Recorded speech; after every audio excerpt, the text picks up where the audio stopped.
I'm here with Ingrid Arauco, an amazing and wonderful composer, who, among many other things, teaches at Haverford College. And I guess, Ingrid, I met your work through a Network for New Music email that went out like 5 years ago, with this, was it a cello, I think solo cello piece maybe, that you Yes, had written that yes, was with John Cohen. yeah, I mean, well, he's wonderful, and the piece was fantastic. And I was like, who is this person? I need to, get to know your music. So I started listening and listening and listening. I really loved what I was hearing, and after that, I guess I'd inquired with you if you had anything for saxophone, if you'd be interested, maybe. And from there, we started this collaboration that I guess is um, finally coming full circle with this Absolutely. disc. Yeah, I'm so glad you reached out to me. And it was really providential because I think back now, and I had written some music for saxophone, and it's an instrument I love, and I was just so happy to be able to get back to it. Yeah, I mean, can you talk a little bit about maybe your first interaction with the instrument as either in a kind of concert context or otherwise? Oh, gee, that's an interesting question because I've been intrigued by the instrument in both its, just broadly speaking, its classical contexts. Say, what is that amazing instrument that in pictures at an exhibition that kind of floats out there, that wonderful movement that features it. To, of course, jazz contexts, um, and it always, just the fact that this instrument could feel so at home and so distinctive as well in both worlds, um, has some is always been something that intrigued me. And finally, without any, shall I say, there wasn't any commission. I thought I'd really like to try my hand at writing something for sax, and that is already back. I think it was maybe 2003. I wrote a I wrote a trio for alto sax, viola, and piano, and that was more thinking about the clarinet as blending in a more classical way with those instruments. And then a few years later, I wrote a little piece for just like 3 little miniatures called 3 for 2, and that had a more jazzy inspiration, say, and I'm putting that in quotes, right? It doesn't, maybe it sounds more new music-y than jazz, but certainly that was in my head with the kind of the rhythmic work there is a little funkier, there's a little more propulsion in the rhythms, particularly, and in some of the sounds, maybe a little twinges of blues sometimes. Mhm. I don't want to make huge claims for that, but but certainly that was in the back of my mind, thinking about the sax. This was for tenor sax, I believe, and um, so I was having fun playing with some of those boundaries and some of those genres, and that's the thing that's really always appealed to me about saxophone in a huge way. Just such a unique and compelling instrument. So, what kinds of opportunities does that open for you as a composer, and what kinds of um, and also are there doors that it closes for the instrument to have these associations, both with classical music and also with jazz and rock and blues and all of these things? Well, I never thought about it in terms of doors closing. I guess I never thought that way. Certainly, doors opening. And I know we've talked about this before, but I was just so inspired on your disc. I mean, one of the first things I thought after I listened to it all the way through was, wow, I want to write another piece. Well, because That'd be I didn't do awesome. X, Y, and Z. I mean, all these things that I heard, other composers doing, I thought, oh, wow, I want to try this. And um, so, so immediately, the way I think is doors opening. What's the next step? Particularly as it refers um, to to expanding ideas of genre Mm, and the communities in which the saxophone can feel at home, right? yeah. Um, Closing doors, I think, would be only really a function of the world outside. That is, if someone feels it doesn't work in a particular setting, in terms of programming. But I think the world in which we live in is getting kind of, if anything, broader, more inclusive in the way, just in the way we think about programming pieces, and it shouldn't necessarily have to be all of one thing all the Mm, time. mm. Um, and I think that's a really, really good thing. So, good, Yeah. good for saxophone, I think, Oh, because it's a right, great day to be a liberating. saxophonist. Yeah, it really is. Um, yeah, I think that's really interesting to think about. I mean, it also sounds like you're drawing on a number of different stylistic influences when you write music. Do you hear the blues more when you're writing for a saxophone than when you're, say, writing for um, flute or violin or something like that? Is there an association with it that comes? I mean, when I listen to 3 for 2, for example, the piece for tenor sax and cello, I do hear some blues influences, but it doesn't sound like you're writing the blues in any way, So, but I'm curious. I've also heard that same piece done for with, I think, clarinet and cello. Maybe is Yes. the Hmm. as well. Hmm. So, I mean, clarinet also has some jazz connotations, but somehow it seems to manage to not be as jazz of an instrument in people's minds. But as I guess as a composer, I mean, do you gravitate towards some of those more popular influences and edges of genre when you start writing for a saxophone as compared to maybe something else? I think it would be impossible not to have that in the back of your mind. Ah, yeah. But I tell you, maybe, I've always been intrigued by this, or always gravitated toward this. If I think an instrument has a kind of a, what should I say, kind of personality that's been set for it already, Uh-huh. through history, through its literature, say the melancholy oboe or something, Huh. right? This Sure. is I'm thinking about a little piece I wrote called Jasper for oboe. Right. And the first, thing I think of many times is famous oboe solos that are, very soulful and melancholy, right? So I thought, oh, I want to write something kind of perky, Yes. kind of cute and hopping, and you know what I'm saying, that Yeah. I wanted to work against that. There's a part of me that always wants to play with that already baked in maybe image and do something else with it. So how does that maybe factor in with Ruby, the piece that you wrote for this in this time? Oh, yeah, well, that's interesting. I think there I wasn't thinking, and I'll probably contradict myself in a moment, but No, that's a that's great it's question. beautiful if you I can. I wasn't thinking so much of I'm going to work against something. Uh-huh.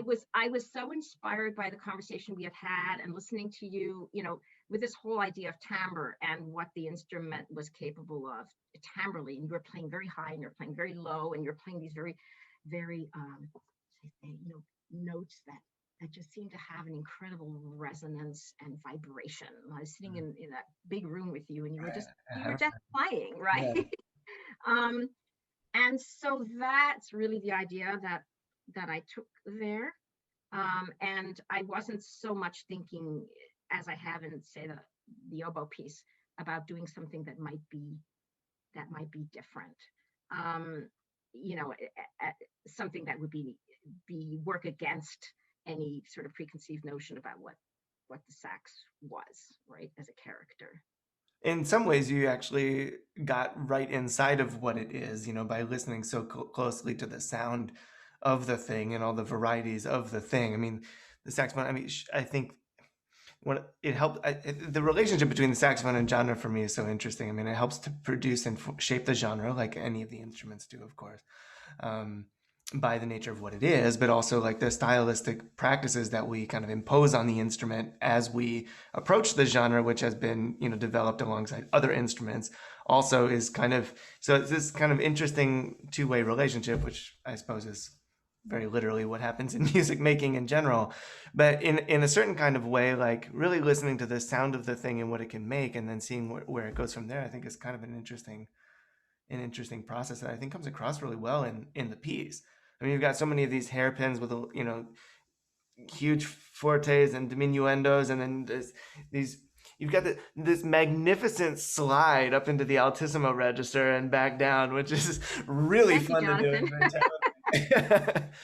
I didn't mark it necessarily meaning it needed to be that big, but when I heard it, it was like, oh wow, this is the one we want to do it this way. Okay. So that was really fun. So are you saying that maybe the way that I interpreted it was a little bit larger than anticipated? It was larger, I think, than I conceived it, but you know what? It really spoke. I mean, it just threw it over that gesture over the footlights. It could have been just like, just a little slide, but yours is this big one. And it actually plays into the character more. If in Mm, fact you think of Ruby as a character, right? yeah, And that's again the ambiguity of the title, right. right? If this is perhaps a person, or let's just say character, right? Yeah. But there's something about the slide which is like, well, there you are. Oh, it's so dramatic. And it's a really great moment, and just the way you timed it, and just its length, it's just its scope, it's super. Well, see, that was kind of I think I mean, I think that for me, that's kind of the emotional climax of the piece. I mean, there's still a good amount of material towards the end, probably almost a third of it.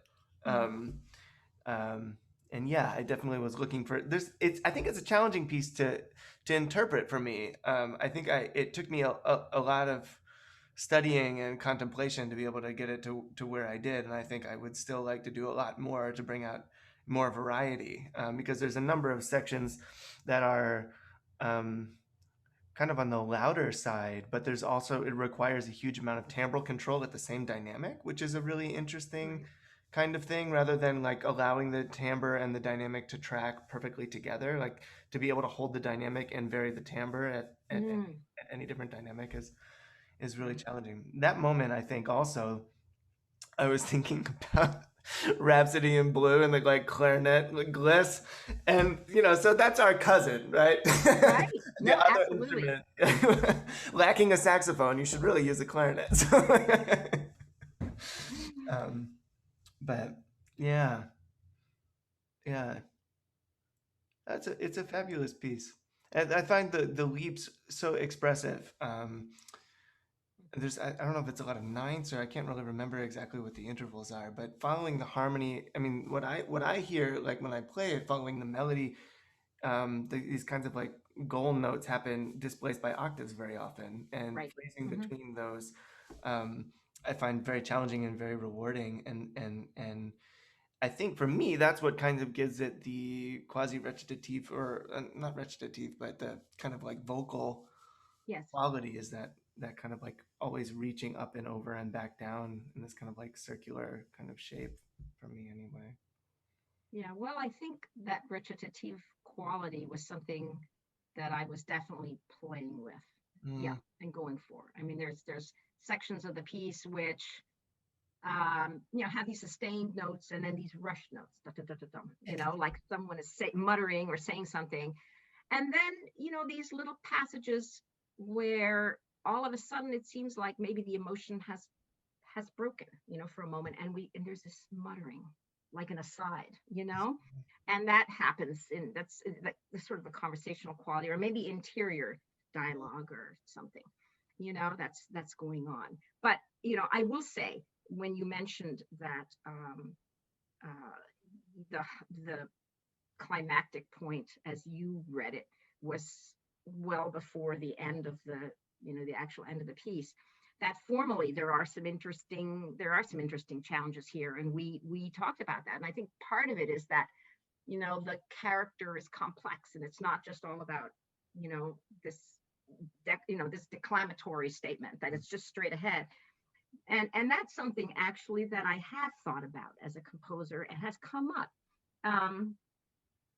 when I'm describing my work or thinking about it, that sometimes I want to be able to put just one expressive marking at the beginning of a piece, mm, whatever that may be, playfully or something. And then I realize, but wait a minute, I never, or maybe it's just a reflection of who I am psychologically. I don't stay in that state for long, uh, even when there's a certain emotional, should I say, title to something, that there's a moment of doubt, there's a moment of distraction, something else happens, and I think there are passages like that in Ruby that kind of reflect the way that I may feel, and that I think actually maybe life is perceived and experienced. It's not all about one thing, right?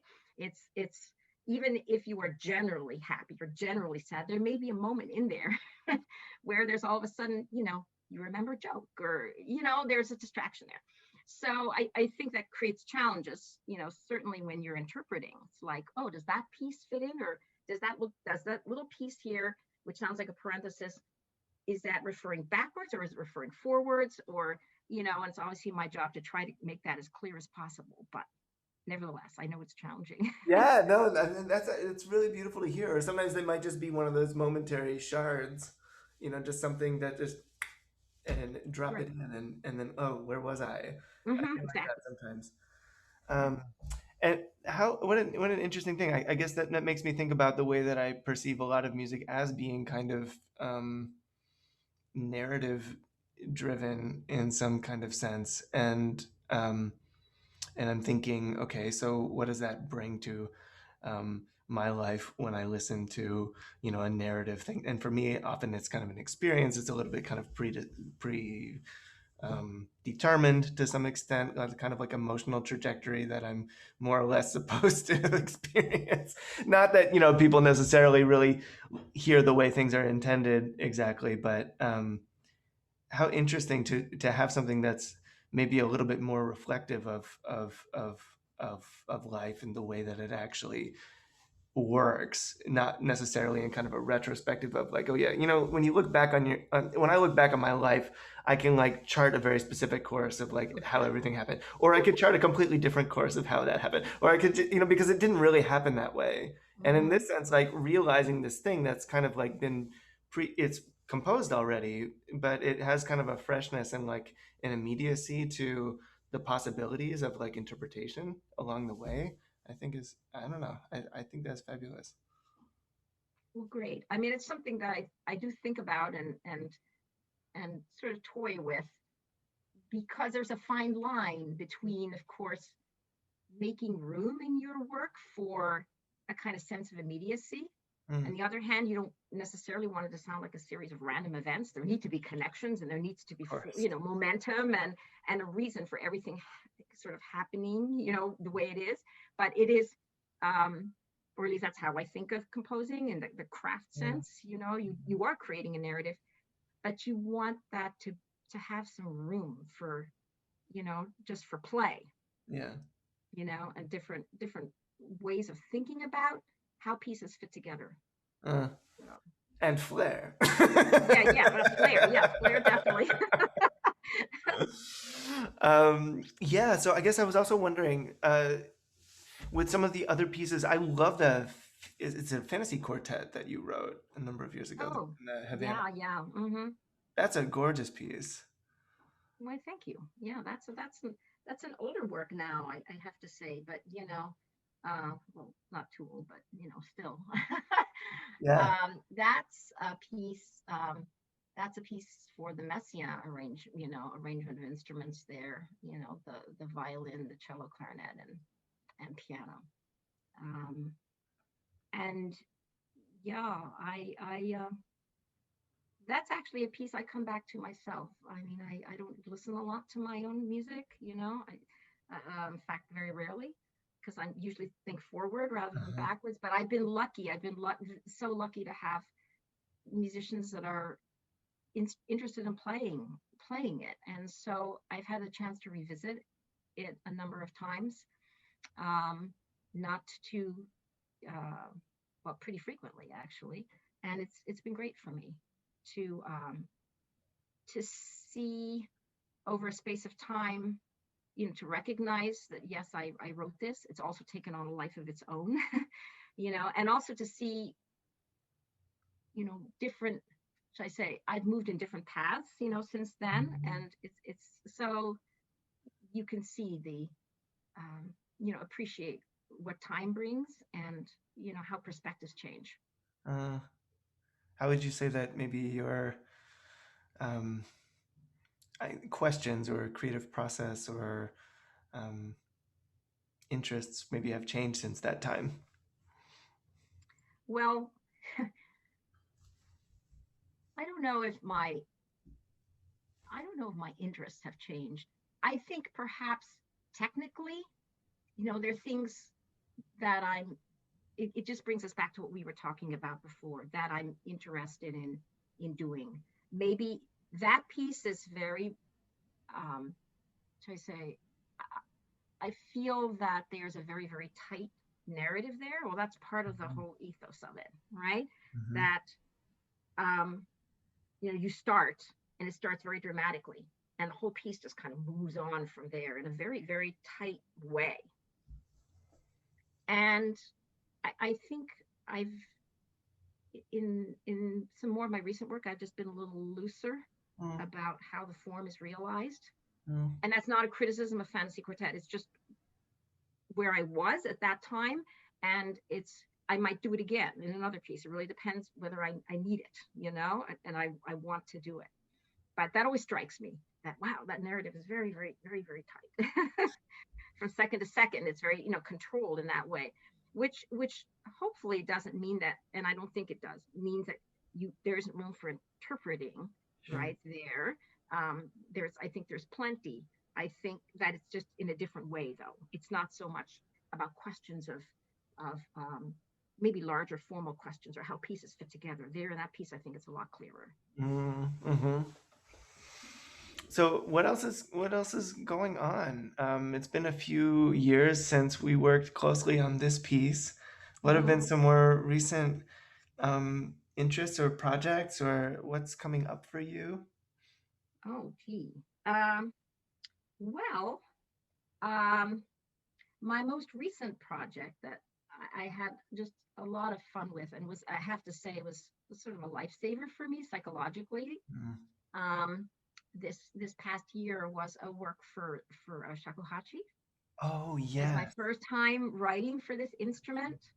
And I felt to do it honor and justice, I really needed to immerse myself in that, it's vast literature and and the thought that's behind that instrument and why, you know, um, how it's used and what it means Mm. in Japanese culture. And so I just took some time off, actually from actually writing and thinking about notes and pictures and narratives and all of this stuff. And I was just doing a lot of deep listening um, to this music, this traditional music that was meant for Zen meditation. And that's completely, I mean, the sense of time, how time passes is the way that pitch is, shall I say, cycled, over long periods of time, or it's collections of pitches, um, is is is very is very different, of course, than in most of the literature I might spend most of my time thinking about or relating to. So it was amazing for me. Also reading just Mm. books about, then I start getting deeper and deeper in it, books about Zen practice and Japanese craft and culture more generally, just to get myself in the right kind of space. Um, and Yeah, so then I wrote a piece.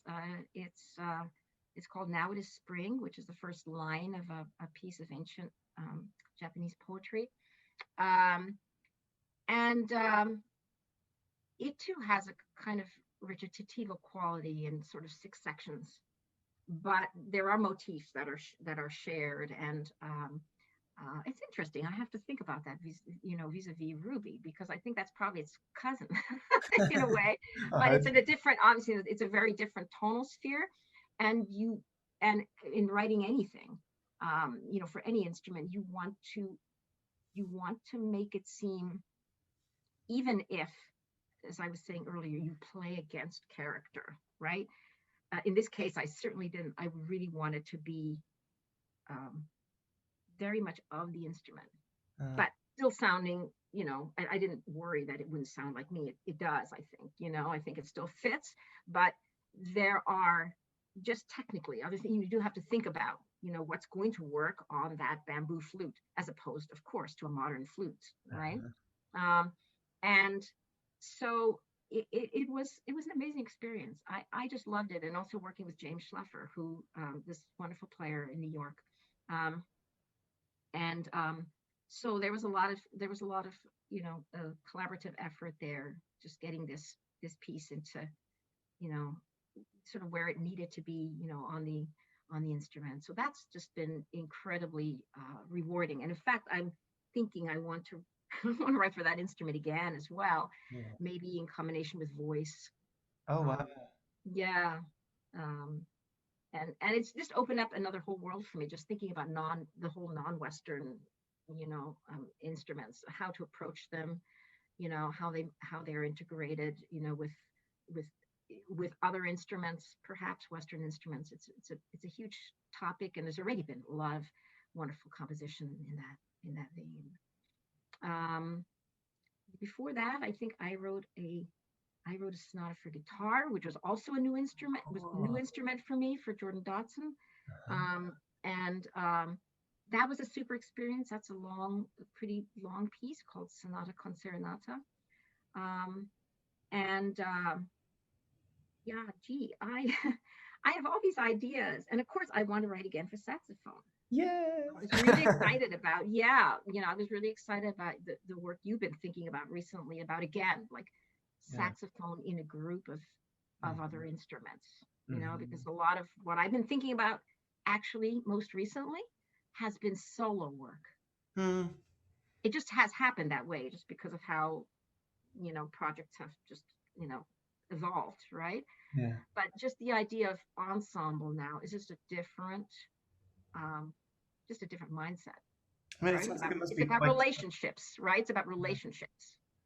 Well, I mean, what a concept for pandemic times too. I mean, I feel like so many of us are, yeah, like wouldn't it be nice to have all these great solo pieces to play, right? I mean, now is the time if there was ever a time to play solo pieces. It's so funny though, because what I want to play is with people because I don't, so there's this kind of desire there. Mm-hmm. Mm-hmm. Well, that's also, it's good to be thinking about ensembles because it will happen. It will happen again, right? We know it will happen again. Yeah. And then, you have those plans and projects ready, and you'll be ready when we Exactly. do this again. It'll be music. Yeah. Oh my gosh. Yes. Let us hope very soon. Mm. Yeah. Well, thank you. Thank you, Jonathan, for Thank you an so much. amazing album and for including me in this project. It's been a real it's been a pleasure and an honor for me. Well, the honor is mine.